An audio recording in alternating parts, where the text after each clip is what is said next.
In Germany, the average life expectancy of a chef is 56 years. It's crazy. You don't even reach retirement age if you stay in the restaurant kitchen.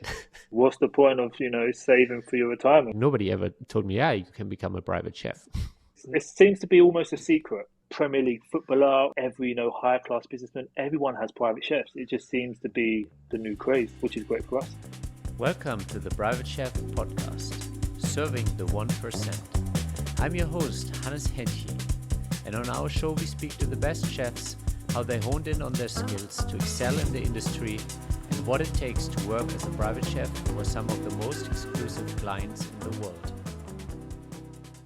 So welcome back to the show. Today we have Chef James. He's a private chef for somebody we cannot really mention because we all sign NDAs all the time. Of course. But high-profile athletes that he's working for. And yeah, he's going to share his personal journey from not only becoming a chef, but how to become a private chef.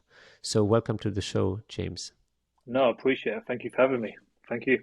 Yeah, it's always a pleasure to connect with fellow chefs. There's so many intriguing stories and backstories to our journey. So I'm looking forward to hearing more about how you got into the kitchen. Yeah, of course. It's quite a long story. A few ups and downs, a few bumps, but I feel like every chef, everyone has their own story. Yeah. So how did you get into the kitchen? And you did start quite young, just like me. Yeah, So I did. How did you get started? So when I was probably, I finished school. I didn't do too well at school. I still left with a few GCSEs and bits and bobs. But I've always wanted to be a chef.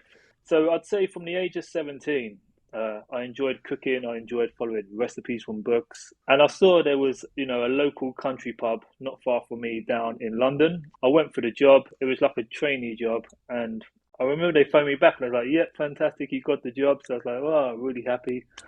And then, I kind of just got thrown in there, but it was a really, really, busy pub restaurant. We was doing, 300 covers to 400 covers a day.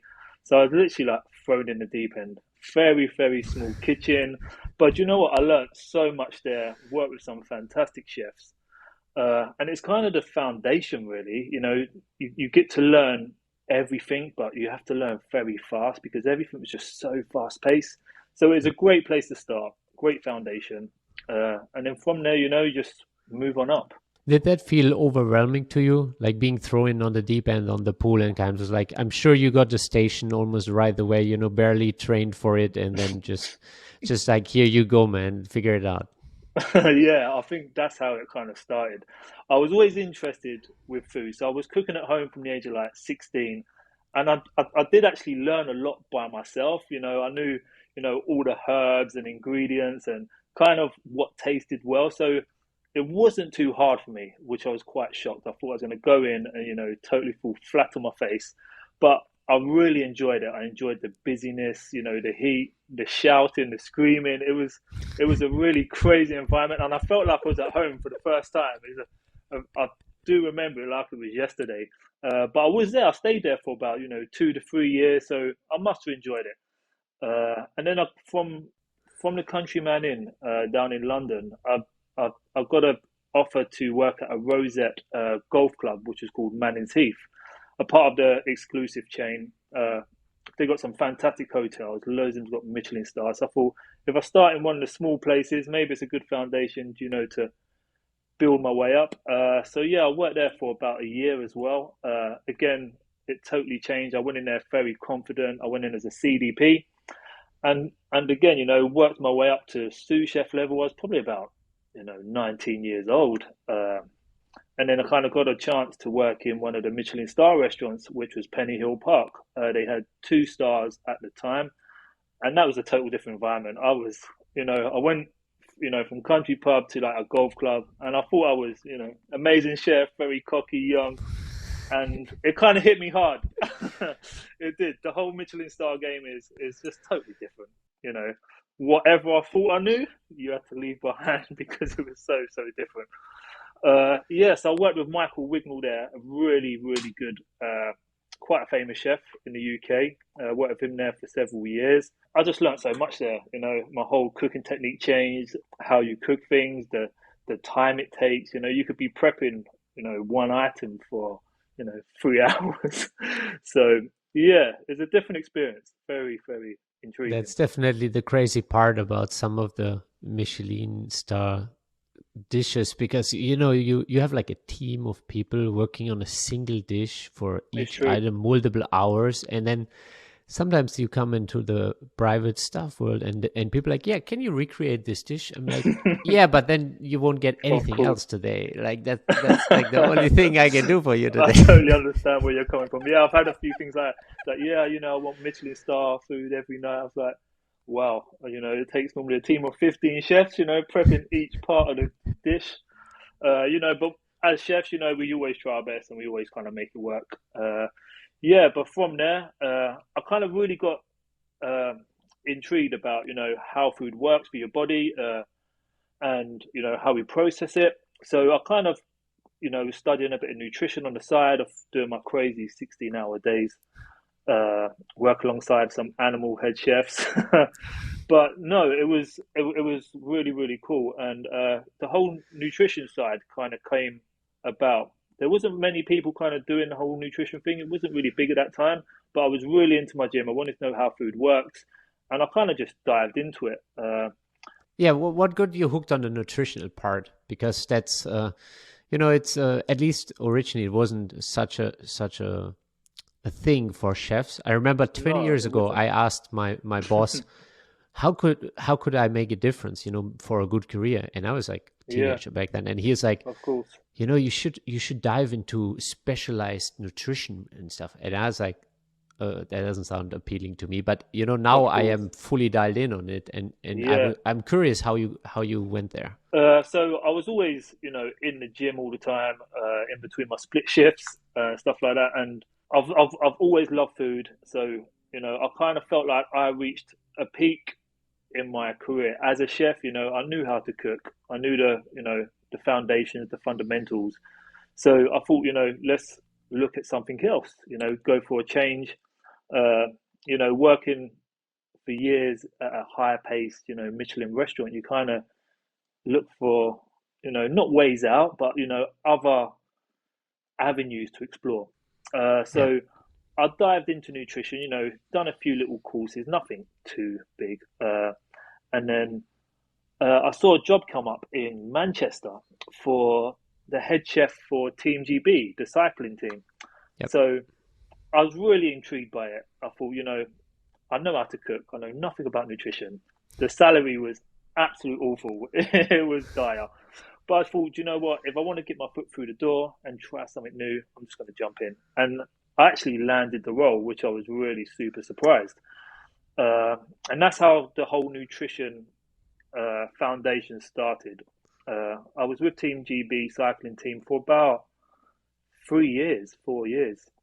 You know, traveled everywhere with them, looking after their diets, working with the nutritionist. It was really, really cool job. And it's something that I really enjoyed. And literally from then, it kind of, the whole Team GB head chef kind of opened up the doors for the footballers, you know, Yep. boxers, everywhere else. So yeah, that's the kind of route that I took. So that's really interesting how that developed. There was like a personal interest, and then you saw that job and you're like, okay, screw the Yeah, that's salary. it. I want the experience. And I think that's a very valuable lesson. At least in the early stage of my career, I always went for the experience over the salary. Okay. And I think I see the same here with you. You're diving in, you're not too much like for the salary. And then, those personal interests linked with going for the experience really opened up the doors further down the Of road when course. when it becomes really worthwhile. Yeah, that's it. Uh, I think that's the main thing, you know, if you focus on what you love doing, you know, and give it 100%, there's always opportunities out there. If there's an avenue that you want to explore, you know, this day and age, it's there. You can learn everything that you want online. There's jobs available for everything. Okay, the salary might not be amazing, but, you know, the money will come because that's what you love to do. And I've always stuck to that route. and it's kind of opened up the doors for me. And now, it's absolutely fantastic. Yeah. What's your experience been moving into the private space? I mean, working for a sports team, I think, is still slightly different than actually being in someone's home. It So is. how was that transition for you? Yeah, so the whole transition kind of started. I saw a couple private chef jobs come up, and I noticed this day and age, all the private chef jobs always say, uh, nutritionally based. You rarely see a private chef role out there now where they want someone to come in and just cook whatever you want. A lot of people are Yeah. health conscious. A lot of Actually, people. it kind of dates the clients. I find that the clients that want the haute cuisine, they're also Yep, a little bit dated, and most of the younger clients, they're yep. super That's health so conscious. true. That is so true. And I think, with everything, we had lockdown and COVID, and I think with social media, a lot of people have been health conscious, people have been going on walks, people hitting gym more. So it's kind of opened up a whole new avenue for chefs to kind of explore. I think just being able to cook these days and cook great food is not enough for a private chef. You need to have a lot more in your locker. So the whole private chefing, it first started. I saw a job advertisement for a player. It was a Liverpool player, and I kind of went for the role. I went for a trial, etc., etc. I got the job. It was a long process. People have to understand the whole private chef role. It's not a job where you start. Yeah, can you come in tomorrow? There's a lot. You have to have clean licenses. NDAs have to be filled out, Yeah. criminal record checks. There's a lot to it. It takes a good 3-4 months to kind of start work. But in the end, I was working for one player. He's by himself in Manchester, and I kind of used all my experience from cooking the food that I was always interested in. It was really clean eating. I took loads of experience from the Team GB, and it just worked. It was something that it was my first time doing it, but I do believe you just need to throw yourself in the role and learn on the job. Yeah. And yeah, it was very, very different atmosphere. I was by myself cooking for one person. There's not 50 people out in the restaurant. There's not a whole team waiting. It's one person every No, single day. nobody's screaming at you. No, it's a nice, peaceful environment. You had time to prepare things nicely. There was no stress. It's just you, yourself, and the client. Monday to Friday or however the hours work. But no, it's something that I really enjoyed doing. I was with the player for just over a year, and then from there, you build a good reference background. The private industry seems to rely a lot on references. Yeah. Who you've worked for, how well did you do there. So that's the main thing that you want to focus on, really, is building a reputation. Yeah, the thing is, I think important for people to understand, if you don't have a good reference, it means you have no Yeah, reference. Like you really only have one name in the industry. it's so true. It is so true. You can be the best chef in the world, but without the private experience, it kind of doesn't open up the doors. It's a Yeah, really strange environment. But I think once you kind of take a role as a private chef, I personally would never work in a restaurant again. Uh, 100%. I just think it's a total different experience. There's no stress. There's no 200 people outside waiting to be served. It's just you can go in, cook your food, have a great experience, and then go home. It's a total different approach to what we do. Yeah, definitely. I mean, I think anybody who got a chance to make this transition, I know, I think I only know one person who moved back and started his own Oh wow, restaurant. And that's maybe yeah, different because it's his own restaurant, but yeah, that's everybody else is different. like, why would I ever do this? Like, I even think he's crazy for starting his own restaurant Yeah, after being in the private yeah. chef world. But I think that's something all chefs want their own restaurant. Well, some do. It's an exciting thing to do, but I think I don't know. It's a hard one. If someone said, "Would you like a restaurant or carry on doing what you're doing?" It's very take a couple nights sleep to think on that one. So out of all the experience you had, I mean, you've done Yeah, wedding caterings and you've done events and you've been yeah, with a lots sport of stuff like team. that. you know, so you've been in a pub, you've been in Michelin Star restaurants, you're a very well versed chef. So out of everything, would you still say that being a private chef is kind of your favorite gig? Yeah, I think you need to experience everything. You can't just go straight into private chefing. It's absolutely impossible. I would always, suggest, work in a good restaurant, find a good chef to work under, put the graft in and the hours, and that's kind of, your foundation level. You can't come out of college and go straight to private chefing because Yeah, it it doesn't takes work. a lot of it doesn't work. Yeah, It takes a yeah, lot of experience.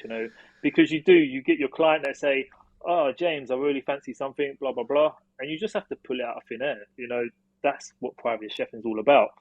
yeah, But I think you've probably been there yourself, where clients will walk in half an hour before dinner, and there'll probably be like another four guests or four friends, we're joining tonight, and you just have to make it work. And that comes with experience and working for a long time in higher paced restaurants, pubs, whatever you need to do to kind of gain that experience. yeah. What has been maybe your the shortest notice you got on something where, like, I don't know, you really had to pull it out of thin air, as you said. There has been quite a few, as a chef, even if you work in a restaurant, you get this. But as a private chef, you kind of stock your fridges up of how your week's going to work. So it's very hard, if someone throws a curveball at you.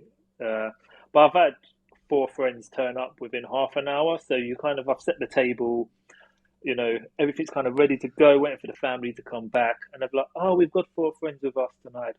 And, as a chef, you can't say, "Oh my God, what am I going to do?" You can't fly out back into the back fridge with the rest of the chefs. You're like, "No problem, we'll make it work." You relay the table, but in your head, you're just spinning around, going crazy. But no, that's the kind of trouble that you have as a private chef. But, Yeah, it's fun. yeah. It That's is fun. exactly. You're like, okay, I still have a lobster tail here. I can slice it down and make some Of small hors course. d'oeuvres, and then what else can I put on the table? I still have a little bit of this, and Yeah, that's kind of how it at least of goes course. for me. You obviously you don't just have everything for four people, so you kind of being creative on the spot, and then it looks good. You have a couple of finger foods suddenly that came out of Yeah, nowhere, of and course. instead of a whole grilled branzino, you suddenly have just four pieces from the grill. Yeah, you kind of have to, rearrange the menu a little bit, but you still have to be super professional, super calm.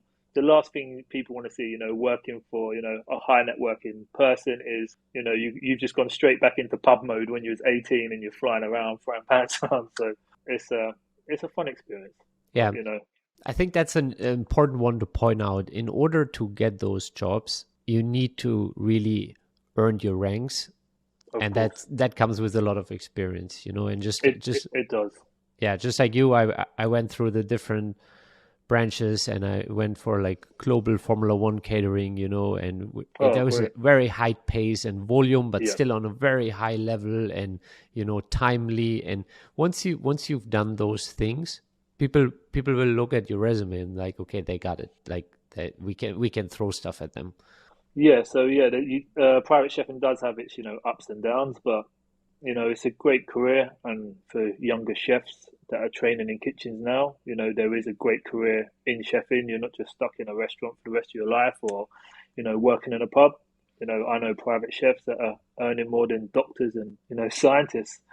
So, Yeah. the career path is absolutely fantastic. And it's interesting because originally I was not aware of this when I started cooking. Like Nor was I. No. I had no idea about this part of our industry. I started into cooking on a very low salary too, and then I came to the US and Yeah. kind of worked through the restaurant ranks. And then I saw people getting hired out of our restaurants, like the sous chefs and stuff. Okay. They would be eventually being hired into families. And I was like, what is that about? Wow. Yeah, and then the interesting part is, well, we were at a 3 Michelin star restaurant that was like 10 years ago, and I saw just a few individuals being like cherry picked by the owner and being placed in private homes. And I was like, Wow. this is interesting. Like I gotta It see is. what's going on here. What's going on?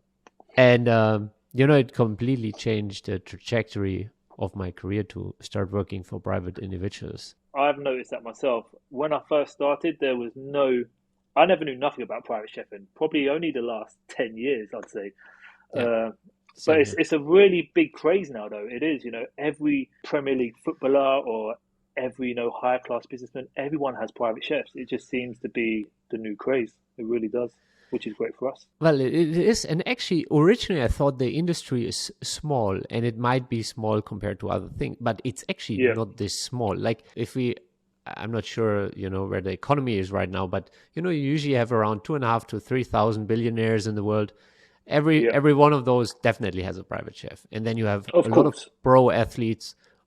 Many of the, like I would say, the 1% athletes, they also have private chefs. Yeah, Then you have a lot of business people who also have private chefs, like ultra high net worth families. So there's actually thousands and thousands of jobs in this industry for us. But it's still when we come up, like nobody ever told me, yeah, you can become a private chef. no, it's not. It seems to be almost a secret. Yeah, There seems to be a special group of chefs that keep the lock closed and no one else knows about it. And I think that's how people like to keep it. But I think there's a lot of exposure on it now. And I think it needs to be an open door, because the hospitality is in a bad way. And we need to see young chefs working their way up because there is good roles. You can't just work you up to head chef and then stay as a head chef the rest of your life. yeah. You can travel the world. You can fly on private jets every day. You can be on the best yachts in the world. You can do whatever you want as a private chef. And I think it's just really, inspiring to show that side of the business for the younger One generation of chefs. 100%.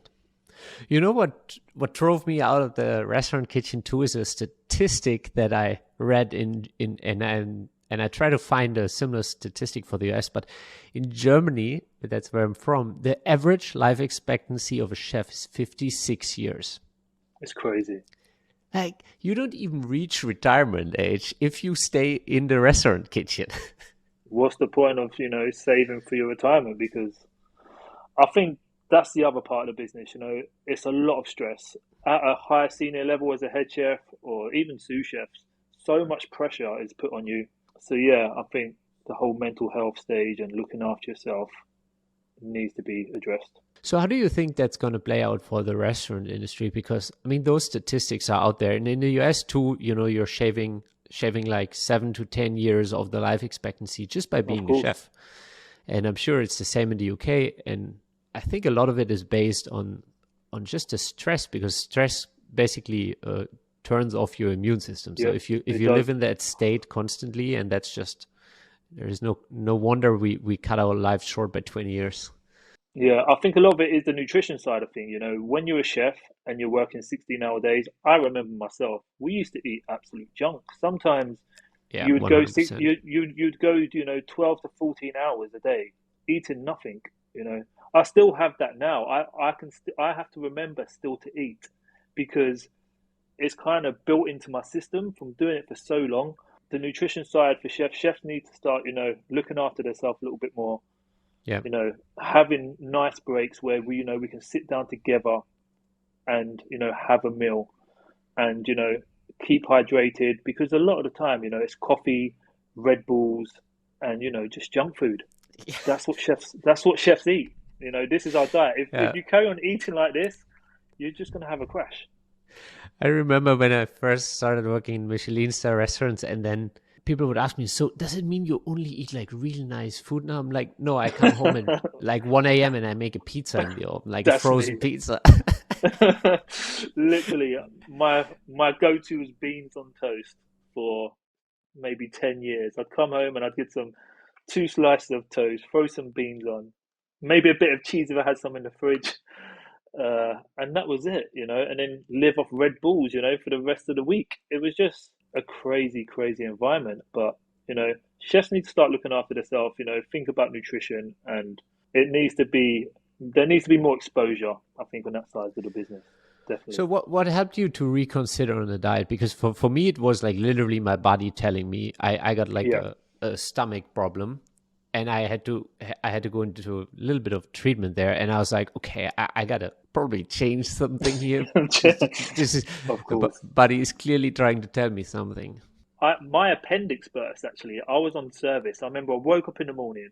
Yeah. I was being sick. I was white, and I still went to work. I don't have days off. Like I've we always, all do. Yeah. yeah, that's it. I still went to work, and I fainted during service. I literally Oh my collapsed. goodness. My appendix burst. I was in hospital for about 2 months, and it was just like a wake up call. I know Yeah. nutrition and stuff has nothing really to do with your appendix. It can happen at any time. But I just thought, something's not right. I'm power white. I've lost loads of weight, and I'm just kind of, just working every single day, doing what I love. But it's slowly killing you. So yeah, it was a wake up call to look after myself. Take your hour break. I know it's quite hard to get your break in the kitchen, Yeah. but you need to you need a bit of time out. You need to have a good meal, have some water, reset, and then go back in. Yeah, but it also depends who we work for. I remember the first It restaurant, does. the It first does. 3 years, it was completely frowned upon to sit down and eat. Like, It definitely. what are you doing, man? Like, just shovel it out of your sautoir. And, no need to sit down. You're only working 15 hours today. It's true. It is true. It is. I think the industry is getting a lot more awareness about it now. I do see chefs when I eat out myself. I see them sitting down and having a meal on their breaks, which is really nice to see. Because when I was training, it never happened. I never had a break. The only way you have a break is if you smoke. That's so true. And I never smoked. And I No, was like, why am I not allowed to even stand next to them for those 2-3 minutes? Because so true. it's like, I didn't even get it, but I also didn't want to start smoking. But some of my coworkers literally started Yeah, smoking, so they were allowed to go outside for 3 minutes.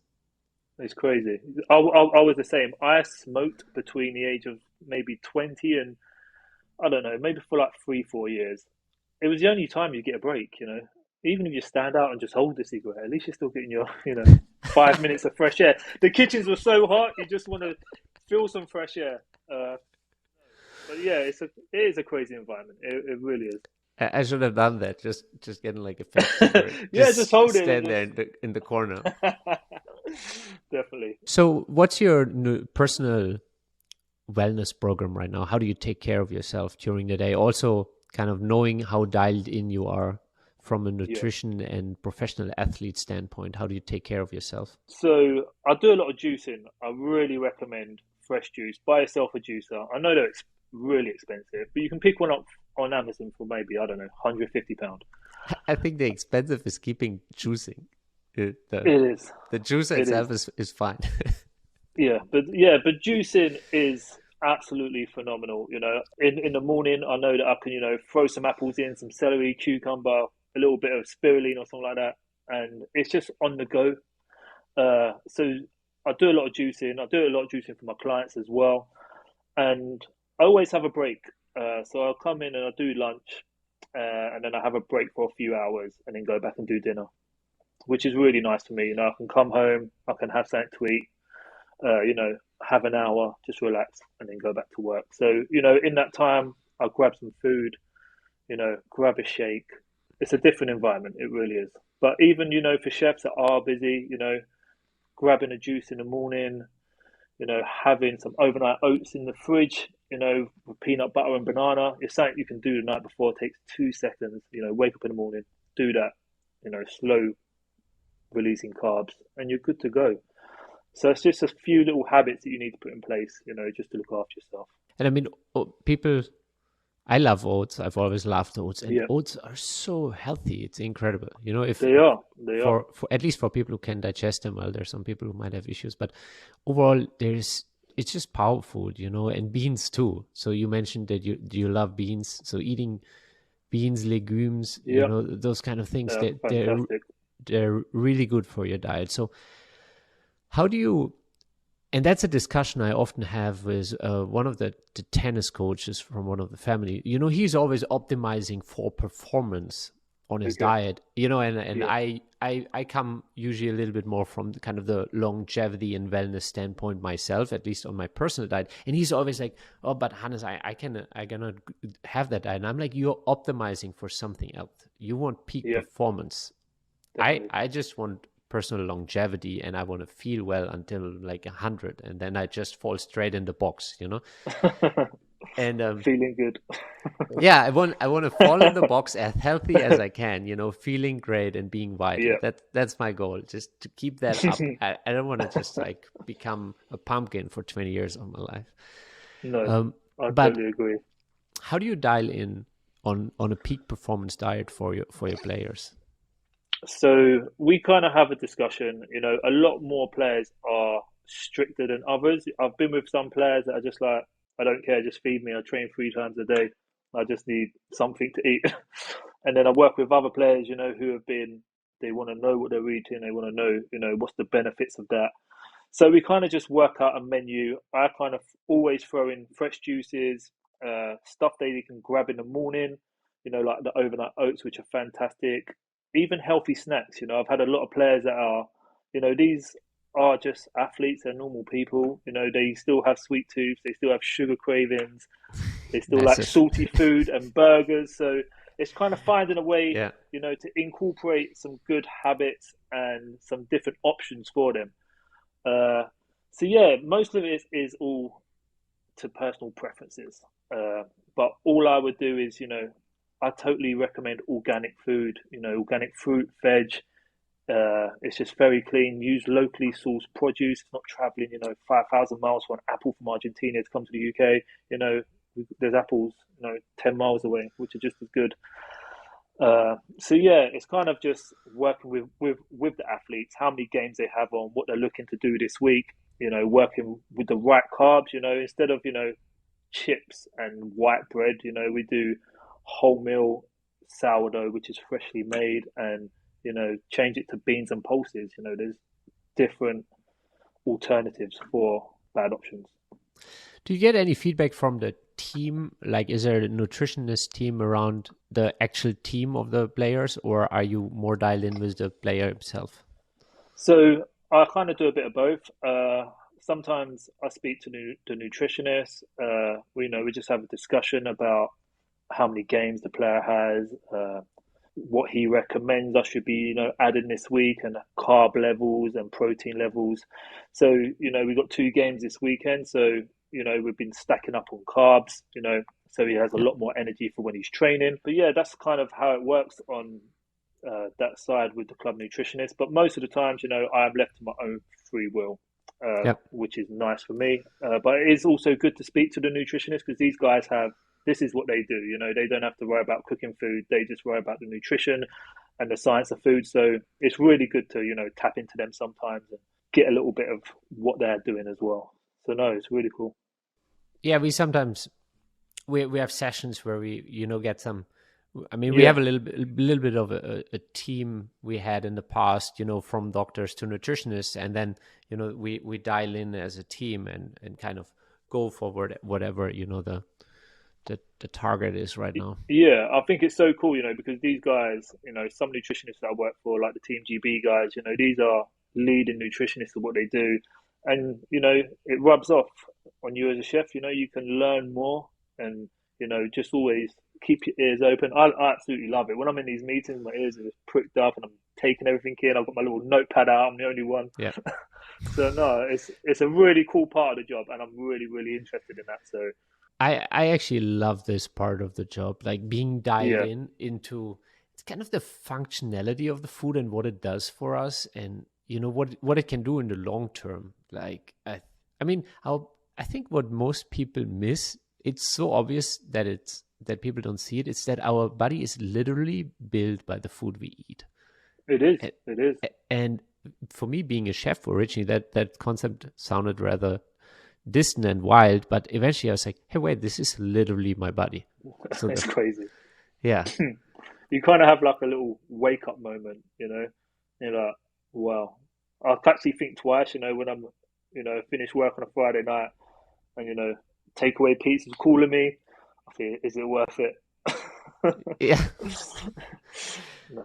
But you're totally right that, even pro athletes or, those high performing Yeah, individuals, they're all people at the end of the day, and they of do course. love their ice creams and they do love their cheat treats. And I mean, I think just the other day you had some big cheat meal on your social and I mean, that looked very delicious. Yeah, we always have a cheat day. It kind of works out once every fortnight, uh, Yeah, kind of after a game.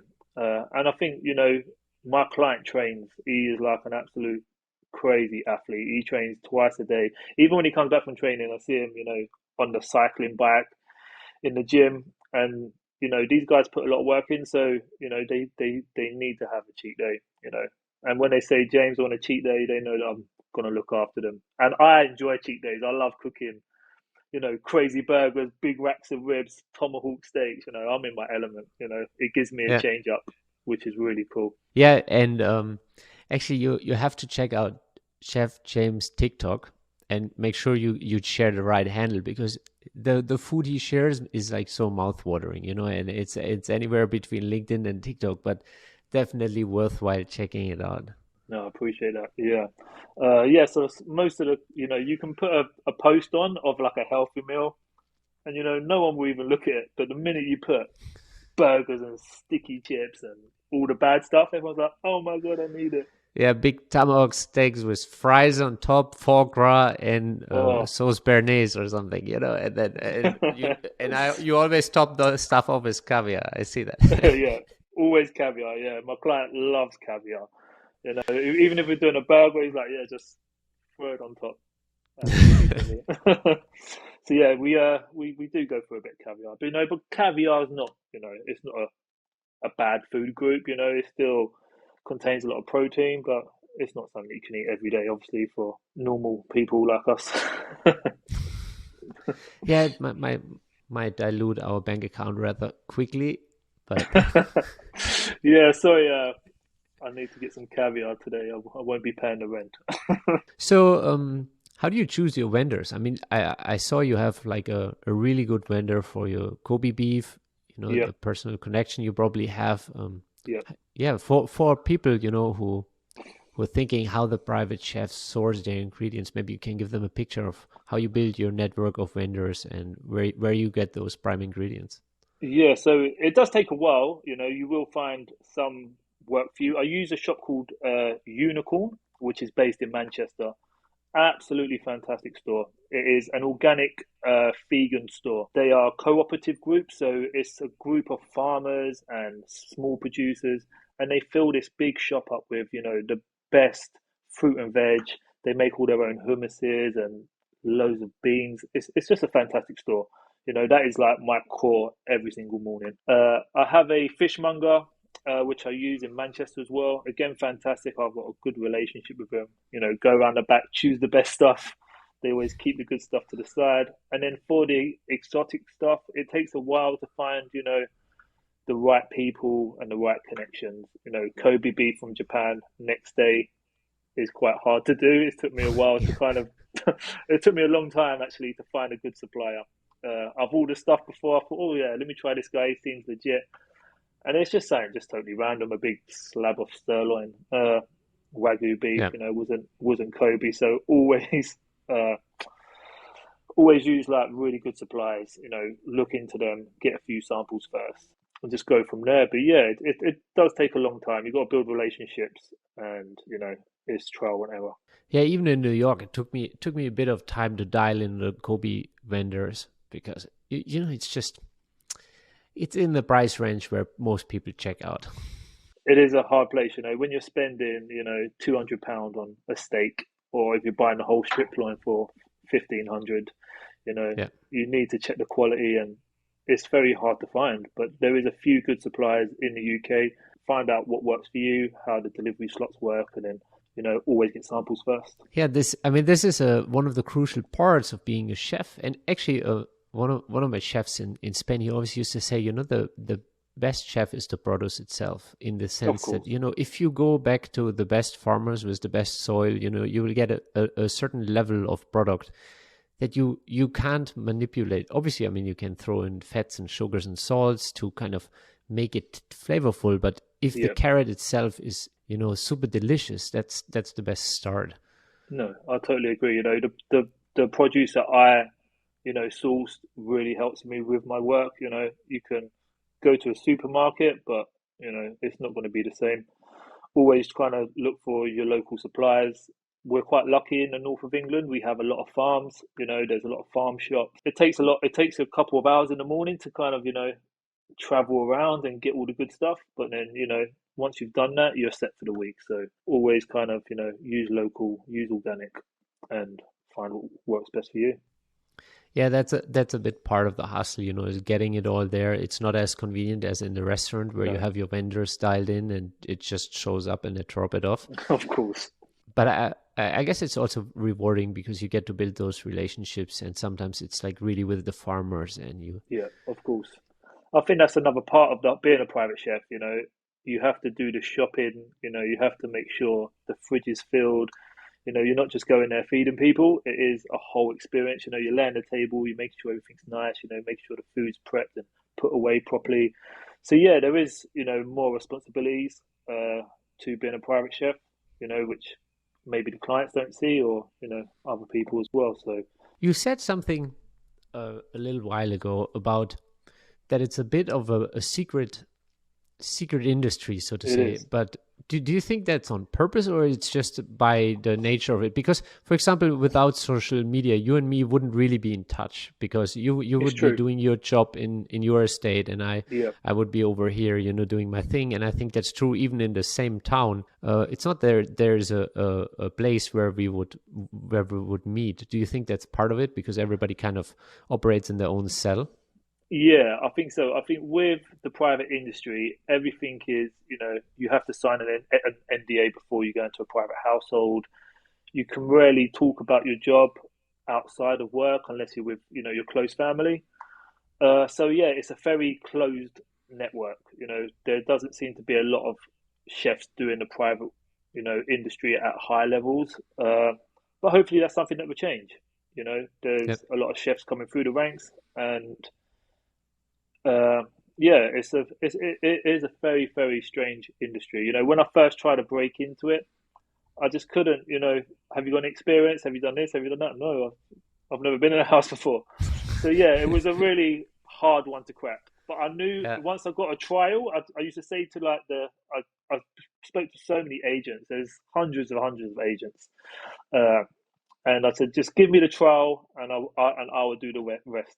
So it was quite hard to just get the trial and get into the house. I mean, I feel you. And the thing is, the agents used to be kind of the gatekeepers, but now I think it's shifting because of social media. I've seen more and more chefs being hired off social media with DMs. Yeah. I mean, it's still not the standard and the go-to, but I see more of the estate managers also using those tools from LinkedIn to Instagram, and like just directly contacting them over going through the agencies. Yeah, I've seen that quite a lot, even with my LinkedIn, I still be offered a few jobs each week, which is lucky for me, filter down to other chefs that I know who are trying to break into the industry. And it's quite nice for me because I can say, I have a chef, he's fantastic. He doesn't have private experience, but, give him a go. He's worked with me for a few years, and, it's worked out a few times where these guys would never have the opportunity before unless they've had, ample of experience. Yeah, and this is a really important piece of the puzzle you just mentioned. It's a relationship business. If you don't have a relationship with an agent or another chef who already has a foot in the door, who can vouch for you, it's gonna take you a while to break in. But if you know someone in the industry who can, like you, open that door for you, that's gold. Yeah, or another good way into the industry that I've kind of recommended to people before is, start your own little private dinners, get your little website going, put on social media what you're doing, and then kind of, go to people's homes. They don't have to be, multi-millionaires, or, it can just be regular people on a birthday or a dinner party, because there's a lot of people that want that experience. Everyone loves a private chef. And I've done a few things like that myself, and it really helps, if you can put on your CV, it shows that you have experience as a private chef, and it will open the doors, to some of the bigger roles. And I think one thing that you're doing really well is document your journey, have pictures. Yeah, totally. Like, especially if you go into someone's home and you set the table and you got those, start building a library, because that's like such a crucial part to putting your story forward. No, I If you agree. go into an application, if you don't have food photos, like one of the things that originally I didn't really have the pictures coming from the restaurant, so that was a very important part, that a piece of the puzzle that I had to build out. Yeah, it was. I was in the same boat actually. I remember when one of the agents said, "Oh, James, we need your CV." I was like, "Yeah, no problem. We need a portfolio. We need photos. We need, what food you do for lunch. We need menus." I was like, "Wow." I was like, "This is quite intense." I was like, "No problem. I can send you my CV. Give me a day to get some photos." So I remember I went to the shops and I just got loads of produce. I got some of my favorite things that I like to cook, and I just done a little, photo shoot at my house, for the evening. It's quite nice with loads of food. Yeah. Uh, but yeah, I had no photos. It is a great, thing to bring up because, no matter if you're even in a restaurant now, take a few of the pictures, that you're of the food you're cooking, private dinners, just document everything. Totally agree. Yeah, it's so crucial. Without photos, you basically don't have an application. It's true. It is true. And, people ask for a food portfolio. I still haven't got one. Yeah. I've never made a food portfolio before. But, it's a couple pages long of all the, your style of food and how you cook it, etc., etc. So, Well, you do have a portfolio online now. yeah, online I do. You can see what I Yeah. like to do. But, officially when they ask for the whole document, Yeah. it's not there. So hopefully, my experience will allow me the role rather than my absent portfolio. Yeah. So one of the things that I think is super crucial is attitude, because nobody wants a jerk in their house. And I think many of us coming from the restaurant, we kind of have to transition there and soften up a bit. Yeah, I think, that's one of the main things as well. You're in somebody's house, it's their home, there's a family there. So you have to be super, super professional, speak well. And it's very hard, if you worked in a kitchen for many years, kitchen environments are very different from working in someone's home. So Yeah. uh, it takes a while to adjust. It really does. I remember in the beginning, some of the nannies were like scared of me, and that's somewhere between being a restaurant chef and maybe being German. I don't know. They were like, "This guy's way too serious." It's true. I've had a client before. It's like, James, can you do a bit of Gordon Ramsay stuff? Maybe shout or bang some pans. I was like, wow. I was like, he actually wants to see that side of stuff. I was like, I promise you, you don't want to see none of that side. I said, I'm a change guy. I'm a change man. Yeah, it's best to keep that on the TV. Yeah, keep it on the TV. Keep it in the back of the kitchens where it belongs. So leave the kitchen life behind and get ready for a new journey. It can be very, Yeah, very different. yeah. The war is over. The war is over. It's time to retire. Enjoy your life and just be chilled. Yeah, that's really what it's about. Be pleasant around people. Of It course. doesn't matter how good of a chef you are. If you don't have a pleasant attitude at someone's home, they will not keep you. No, I totally agree. But also there's actually a second part to this, is which I originally didn't realize, because maybe when you and me started interviewing for jobs, we really wanted to get the job, but then eventually I realized, wait, I'm also interviewing the family, Of course. because here, more than in any other job, maybe because of how close you are to them, you have to make sure it's a good fit. I totally agree. There's been a few roles that I've, done trials for before. I think everybody's going to have their own clients. Some are going to work, some are not going to work. Don't be scared if you go into a house and it's not for you, because, we're humans. Some people connect, some people don't connect. Yeah. I think that's something to look at as well. Yeah, friend of mine, he was in Palm Beach. They flew him in from New York, and the entire household, everybody in the staff, including the chef, they were like supposed to wear white gloves the whole day. And he was like, "This is not for me. Like, this is insane." You were not allowed to touch anything in the house without wearing gloves. Like you're some, I don't know, untouchable. Of course. And Yeah, and I've seen a few. and that's just, I don't know. Those are roles. Those are not for me, and they're probably not for you. And I think it's very important to have that self-awareness from your cooking style, as well as kind of who you are as a person and who you would like to work with, to go into interviews knowing that not every family is for you. No, I do. I totally agree on that. I've always found my best clients are kind of footballers, because these are normal guys, they're not brought into billions of pounds. They just want to, play good football, eat well, and, have a good chat sometimes. So, yeah, there are some jobs out there that won't be for you. So you need to find your niche, find what works for you. Some people might love the high end, working for the billionaires and stuff like that, but it's different chefs for different clients. Yeah, absolutely. I think this is a very crucial piece to the puzzle. It There's is, athletes, and then there's people who want to literally eat like in a Michelin Star restaurant every day. of course. And there's some chefs who are into that, and others are not. And I think that's where self-awareness needs to come in, and like, hey, what do you actually want to do every day, and who would you want to be around, and kind of dial in on that during the interviews, and don't be disheartened, as you said. No, If the trial or the interview doesn't go the way, it's not always personal. It's just like, hey, we, for example, I had an interview years ago, and I walked into the household, and it was as stiff as it gets. It was like Chinese Ming vases, and it was, and I was like, okay. And then she asked me, it's like, so what would you cook for me? It would be Chinese. And that was the moment. It was like, I'm probably not going to cook for you, because I just checked out the environment. I was sitting in the library with her, and I already knew in that moment that I'm not the candidate.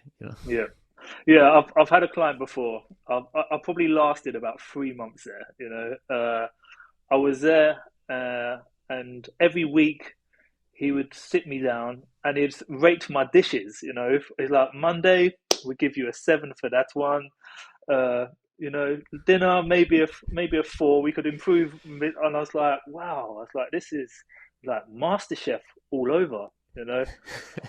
I think some people enjoy it, but for me, I was just like, I need to get out of here. Did you ever have anybody get too involved in the kitchen for your, maybe uh, like one of my clients, and it was a bit of a give and take, but she would like literally come in the kitchen and change the heat on the gas, and I'm like, what are you doing? Do you know what? I've luckily I've not had that. I've always had few children come in and want to cook, but I've got children myself, so that's Yeah. absolutely fine. But I've had a few chefs that have told me some stories, so yeah, just kind of be thick-skinned in that environment. Take it on the chin.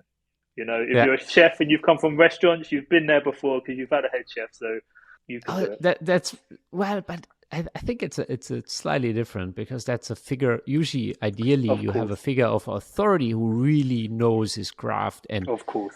and then if you just have some housewife walking in, turning on your gas stove, you're like, what's happening? What's going on? No, I do. I totally agree. But a lot of people, like to cook, and a lot of people, think they're chefs. I think that's quite a big thing these days. Everybody is a foodie, so a lot of people will jump in and want to give you a hand. But personally, I just like to be left alone, please. Yeah. I agree 100%.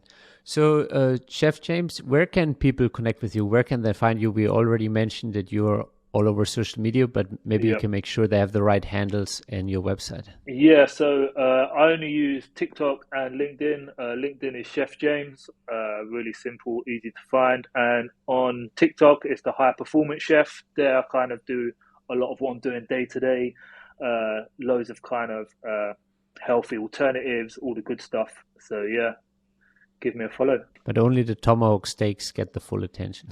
Yeah, only the naughty food get all the Yeah. likes and all the comments. And you also got the website, right? You Yeah, want to share that one? I've got a website, www.chefjamesyates.com, and there you can, book a chef. You can, give me a few questions, give me a shout about recipes, etc., etc. But yeah, I'm kind of helping the chefs come through the industry. I've got loads of chefs that are kind of, want to break through on the industry. So I've got a lot of clients that kind of request chefs. We do small dinner parties, weddings, stuff like that. I still like to keep busy, so yeah. Well, thank you so much for your time. This was a great kitchen chat around the industry. I love it. It's a special little series we're doing right now. So thanks for sharing your story and, having you. No, I appreciate it, Hans. It's really good, to kind of, spread some light on the private industry and what we do day to day. So no, it's great. Thanks for having me. Thank you for joining us at the Private Chef podcast. If you know any highly skilled chefs that want to take their life to the next level, make sure to share this podcast with them. And if you enjoyed this episode, click subscribe and check out our upcoming episodes. Thank you for listening.